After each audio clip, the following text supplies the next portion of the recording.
Stenography Hindi के डिक्टेशनों के नियमित अभ्यास के लिए यह चैनल बनाया गया है। आपकी सफलता ही इस चैनल का उद्देश्य है। सबसे पहले अपने इस चैनल को सब्सक्राइब कर लें, साथ ही आगे के अपडेट्स के लिए बेल आइकन को प्रेस करना ना भूलें। डिक्टेशन का समय 5 मिनट। Ready, start. अध्यक्ष महोदय, इस देश के किसान को उसकी मेहनत का उचित मूल्य मिलना चाहिए, इस बात से इनकार नहीं किया जा सकता है।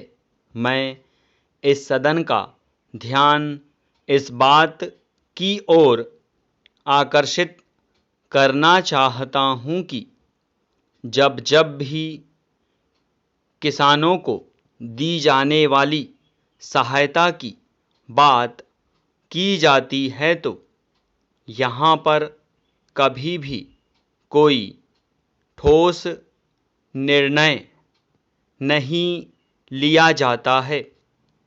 आश्वासन तो बहुत दिए जाते हैं कि हम किसानों को उनके द्वारा पैदा किए गए अनाज का उचित मूल्य देंगे, उन्हें वे सभी सुविधाएं देंगे जो शहरों में रहने वाले लोगों को मिलती हैं।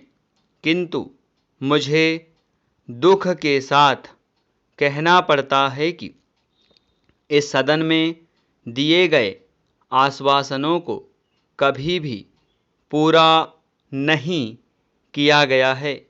कई बार किसानों को बाढ़ से या सूखे से बहुत नुकसान उठाना पड़ता है। उस समय सरकार की तरफ से उनको पूरी सहायता नहीं दी जाती है। एक तरफ तो किसानों को उनके द्वारा पैदा किए गए अनाज का उचित दाम भी नहीं मिलता है और दूसरी तरफ उनका बाढ़ और सूखे से बहुत नुकसान हो जाता है। ऐसी स्थिति में हमारे देश के किसानों को बहुत कष्ट उठाने पड़ते हैं। पैरा, मान्यवर महाराष्ट्र में किसानों के आंदोलन की बात हम सुनते हैं। बड़े दुख की बात है।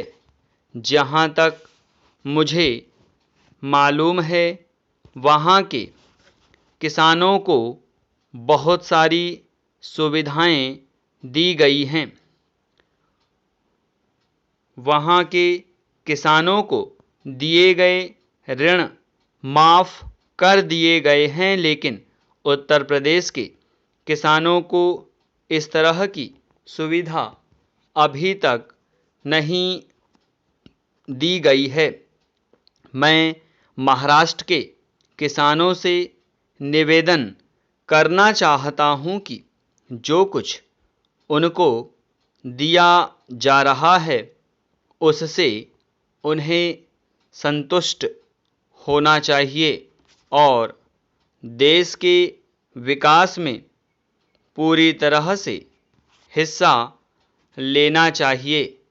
मैं कृषि मंत्री जी से भी निवेदन करना चाहता हूँ कि वे देश के प्रत्येक राज्य के किसानों को दी जाने वाली सहायता के विषय में जानकारी प्राप्त करें और ऐसा उपाय निकालें जिससे किसी को भी यह शिकायत न होने पाए कि अलग अलग राज्यों में अलग अलग तरीके से किसानों को सहायता दी जा रही है। मैं माननीय मंत्री जी का आदर करता हूँ। मैं समझता हूँ कि उनके दिल में किसानों के लिए पूरी जगह है, लेकिन उनके लाभ की योजनाओं को अच्छी तरह से लागू भी करना होगा। स्टॉप। अब अपने लिखे गए डिक्टेशन को 5 मिनट या इससे कम समय में पढ़ने का अभ्यास करें।